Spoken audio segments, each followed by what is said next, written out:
அன்னதானங்கள் பண்ணுறோம், பார்த்துருக்கீங்களா? முன்னாடி கூட வண்டி நிற்குமே, இங்கே அண்ணா பிரசாத ரதம் நிற்குதா? இது நாங்கள் யூடியூப்பில் போடணும், ஃபேஸ்புக்கில் போடணும் ஏதாவது இருக்குதா? இல்லை அது போடுறதுனால நீங்கள் எதாவது கொடுத்துட்டு போகிறீங்களா? இல்லை தானே? இல்லை அது போடுறதுனால எனக்கு தான் வருமானம் வந்துட்டு போதா? இல்லை தானே? அரசியல் இருக்கிற பிரபலத்தோட இதில் எனக்கு பிரபலம் கிடச்சிட போதா? அரசியலில் பிரபலமாக இருக்கிறதுனால தான் இவ்வளோ பெரிய ஆளாக இருக்கேன், அதில் கிடைக்கிற பிரபலத்தோட இது எதாவது கிடச்சிட போதா? இல்லை தானே? இல்லை தானே? அப்புறம் எதுக்கு அது பண்ணுறது? உனக்கு புரியுது, ரொம்ப பேருக்கு புரிய மாட்டேன். என்ன பண்ணிட்டோம்? விளம்பரத்துக்காக போடுறோன்னு நினைக்கிறாங்க. உனக்கு புரியுதம்மா தாயே? எல்லாருக்கும் புரிய மாட்டேன். பார்க்குறவங்க கற்றுக்கணும். என்னென்னு கற்றுக்கணும்? நாமளும் தானங்கள் பண்ணணும், நம்மளுக்கும் கர்மாக்கள் இருக்கும், நாமளும் கர்மாக்களை போக்கிக்கணும். எந்த மனுஷனும் கர்மா இல்லாமல் இருக்கவே மாட்டான். ஏதாவது ஒரு கர்மாவை சுமந்து வந்திருப்பான், அல்லது ஏதாவது ஒரு கர்மாவை செஞ்சிட்டு இருப்பான்.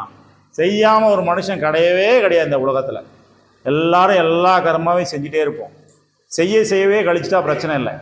நீங்கள் உபாசனை பண்ணும்போது உங்களுக்கு இடையூறாக வர்றது, மிக முக்கியமாக இடையூறாக வரப்போகிறது ஏதாவது இந்த மாதிரி தடை தான். அந்த தடை வந்துச்சுன்னாவே தெரிஞ்சுக்கணும், உங்களுக்கு நல்லது செய்யக்கூடாத அளவுக்கு கர்மா அதிகமாக இருக்குதுன்னு. போன தடவை கூட ஒரு பையனுக்கு இங்கே அந்த மாதிரி தான் ஆச்சு. கர்மாவை கழிச்சு கோப்பான்னு. எப்படிங்க ஐயா கழிக்கிறதுன்னா, என்ன பண்ணிட்டுருக்கோம் இங்கே நானுன்னு கேட்டேன். அன்னதானம் பண்ணிகிட்ருக்கீங்க. ஏன்னா அந்த ஒசூர் தேர் திருவிழா டைமில் தான் அந்த பையன் இங்கே இருந்தான். அந்த டைமில் தான் அப்படி ஆச்சு. 4 பாத்திரம் வச்சு டெய்லி 25 கிலோ 100 கிலோ சமைச்செல்லாம் போட்டுட்டு இருந்தோம். நாங்கள் என்ன பண்ணிகிட்ருக்கோன்னு கேட்டேன். அன்னதானம் பண்ணிகிட்ருக்கீங்க. எதுக்காக அன்னதானம் பண்ணுறோம்? தெரில குருஜின்னா. அப்போ தான் தோணுச்சு, ஓ நம்ம எதுக்கு பண்ணுறோன்னே மக்களுக்கு தெரிய மாட்டேன்து. அப்போ மக்களுக்கு தெரியப்படுத்தணும். இத்தனைக்கும் அவன் 5 வருஷமாக என் சிஷ்யன், அவனுக்கே தெரிய மாட்டேதுன்னா புது ஆளுங்களுக்கு எப்படி தெரியும்? அப்படின்னு தான் தெரிய வைக்கிறேன். உன்னுடைய கர்மா உனக்கு உண்டே உண்டு, எந்த மாற்றமும் இல்லை. நீ ஸ்ரீராமச்சந்திர மூர்த்தியாக இருந்தாலுமே உனக்கு கர்மா உண்டு. நீ ராகவேந்திரா அளவுக்கு, ராகவேந்திர சாமி இருக்கார்ல, அந்த அளவுக்கு அனுஷ்டாச்சாரங்களை கடைபிடிக்கிறவனா இருந்தாலுமே கர்மா உண்டு. அந்த கர்மாவை கழிக்கிற ஒரே இடம் அன்னதானம். அந்த மாதிரி டவுட் இருக்கிறவங்க, எனக்கு இப்படி ஆகிடுமோ அப்படி ஆகிடுமோ, எனக்கு ஏதாவது தடை வந்துடுமோ அப்படின்னு நினச்சிங்கன்னா, இப்போ அகத்தியர் ஆன்மீக சங்கத்தில் யாரும் இருக்கீங்க நீங்கள்? யாருப்பா மாதம் மாதம் எவ்வளோ பேருப்பா கொடுக்குறாங்க காசு? நிறைய பேர் கொடுக்குறாங்களா? ஏன் கொடுக்குறாங்க? சரி, நான் ஏன் வாங்குறேன்? 150 கொடுக்குறாங்களா? ஆமாம் இல்லையா? குறைஞ்சபட்சம் சொல்லு. 101 ரூபா 108 ரூபா கொடுக்குறாங்களா இல்லையா? 108 ரூபா நான் ஏன் வாங்கணும்? 108 ரூபாய்க்கு வழி இல்லாமல் இருக்குமா? ஓப்பனாக பேசலாம். 108 ரூபாய்க்கு வழி இல்லாமல் நம்ம இங்கே உட்காந்துருக்கோமா? கிடையாது. அப்புறம் நான் ஏன் வாங்குறேன் 108 ரூபா? வாங்குற காசு பிரச்சனை இல்லை, வாங்கினதுக்கப்புறம் எனக்கு பயம் வருது. அவங்க கர்மாவை இங்கே இறக்கி வச்சுட்டாங்க, அந்த கர்மாவை நான் இங்கே கழிக்காமல் போயிடுறேன்னு பயம் வந்து நான் என்ன பண்ணுறேன்? இன்னொரு 1000 2000 எக்ஸ்ட்ரா போட்டு அன்னதானம் பண்ணுறேன். ஏன்னா அந்த கர்மம் என்கிட்ட வந்துடக்கூடாதுல்ல. உன்னுடைய பாவத்தெல்லாம் நீங்கள் இங்கே வந்து இறக்கி வச்சுட்டேன், அப்போ என்னோட பாவத்தை நான் கழிக்கணும்ல. இதெல்லாம் மக்களுக்கு தெரியணும்ல. அதுக்காக தான் சொல்கிறது. அப்போ உங்களை இப்போ நீங்கள் கேட்ட கேள்விக்காக தான் பதில் அது இல்லையா? நீங்கள் தானே கேட்டது, யார் நீங்கள் கேட்டதா? இப்போ நீங்கள் தான் கேட்டீங்க, அதுக்கான தான் பதில். அப்போது இந்த மாதிரி ஏதாவது தடை வந்துடுமோ அப்படின்னு பயமாக இருந்துச்சுன்னா கர்மாவை கழிச்சுக்கோங்க. நீங்கள் ரொம்ப பேர் பார்க்கலாம், எந்த நல்ல நிகழ்ச்சி நடந்தாலும் தடை வரும். கிரகப்பிரவேசம் பண்ணுங்க, ஒரு தடை வரும். ஏதாவது ஒரு ஆக்சிடென்ட் ஆகும், ஹாஸ்பிட்டலில் படுத்த படிக்கலையே எல்லாத்தையும் பண்ண வேண்டியதாக இருக்கும். வீட்டில் கீழே வலிக்கு விழுந்துடுவீங்க. நல்ல காரியங்களே நடக்காது, வீட்டில் தடை வந்துகிட்டே இருக்கும். கர்மா எடுத்த உடனே செய்வினை ஏவல் பிள்ளி சூனியம் போயிடக்கூடாது. இருந்தால் அப்படி நடக்கும்.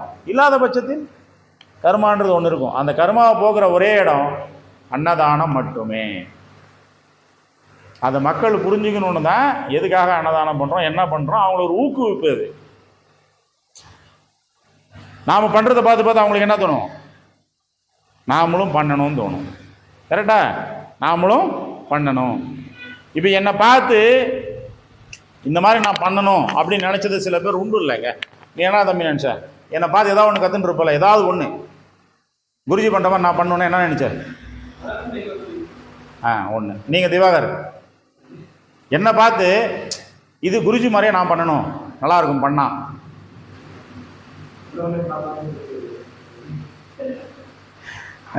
அப்போ எல்லாருக்கும் ஒன்று புரியுது இல்லை? இப்போ அஜித்தை பார்த்தோன்னு ஒன்று பிடிக்கும், விஜயை பார்த்தோன்னு ஒன்று பிடிக்கும், ரஜினிகாந்தை பார்த்தோன்னா ஒன்று பிடிக்கும், கமலை பார்த்தோன்னா ஒன்று பிடிக்கும், ஏதோ ஒன்று செய்யணும்னு நினைப்பீங்கள்ல. அந்த மாதிரி ஒரு செய்கிறத ஒருத்தர் பார்த்தா தான் உடனே அது அவங்களுக்கு பிடிக்கும். அந்த மாதிரி நாம் செய்கிற தானங்கள் தர்மங்கள் தெரியணும், தெரிஞ்சால் தான் அவன் செய்ய ஆரம்பிப்பான். இப்போ இன்றைக்கி ஒரு தேர் திருவிழாவில் நூற்றுக்கணக்கான பேர் அன்னதானங்கள் பண்ணுறாங்கன்னா ஒருத்தன் போடுறது ஒருத்தனுக்கு தெரிஞ்சதுனால தான் போடுறான். தெரியாமல் இருந்தால் போடுவானா? புதுசாக ஆரம்பித்த திருவிழான்னு வச்சுக்கலாம். நேற்று ஒரு திருவிழா ஒசூரில் புதுசாக ஆரம்பிச்சிருக்கு. முதல் தடவையாக நேற்று தான் புது வருஷமாக தேர் திருவிழா நடந்திருக்கு. நேற்று குறைஞ்சபட்சம் ஒரு 5லேருந்து 10 வண்டி இருந்துச்சு அன்னதானம் போடுற வண்டி. அடுத்த வருஷம் 20லேருந்து 30 வண்டி வரும். எப்படி வளரும்? தெரிஞ்சுக்கிட்டு பண்ணுறது இல்லையா? ஒருத்தங்களை பார்த்து ஒருத்தங்க தெரிஞ்சுக்கிட்டு பண்ணுறது. அந்த மாதிரி தெரியப்படுத்தணும். நீங்கள் பண்ணுறது மட்டும் போதாது, எதுக்காக பண்ணுறீங்க, உங்களுடைய கர்மாக்கள் பாவங்கள் கழிக்கிறீங்க, நல்லதுக்கோ கெட்டதுக்கோ. அவன் ரொம்ப நல்லவன் நினச்சி பழகிருப்பீங்க, உயிரே கொடுக்கலான்ற அளவுக்கு இருந்திருப்பீங்க. அவன் அவனுடைய கர்வ பேச்சால் அகங்கார பேச்சால் அவங்கள விட்டு போயிருப்பான். நீ என்னை ஏமாத்திட்டான்னு அவன் சொல்லிட்டு போயிருப்பான். அதுவும் ஒரு வகையில் கர்மா தானே. 25 கிலோ சோறை போட்டு முடிச்சிரு. புரிஞ்சா? பண்ண தப்புன்னு யாருன்னு உலகத்துக்கு தெரியும்ல. உலகத்தில் இல்லைன்னா கூட அவனுக்கு தெரியும்ல. கரெக்டா இல்லையா? உன் மனசில் என்ன இருந்துச்சு, நீ எப்படி நினச்ச அப்படின்னு அவனுக்கு தெரியும்ல. முடிச்சுட்டு போயிட்டே இரு. இதான் விஷயம். சரி, அடுத்த கேள்வி.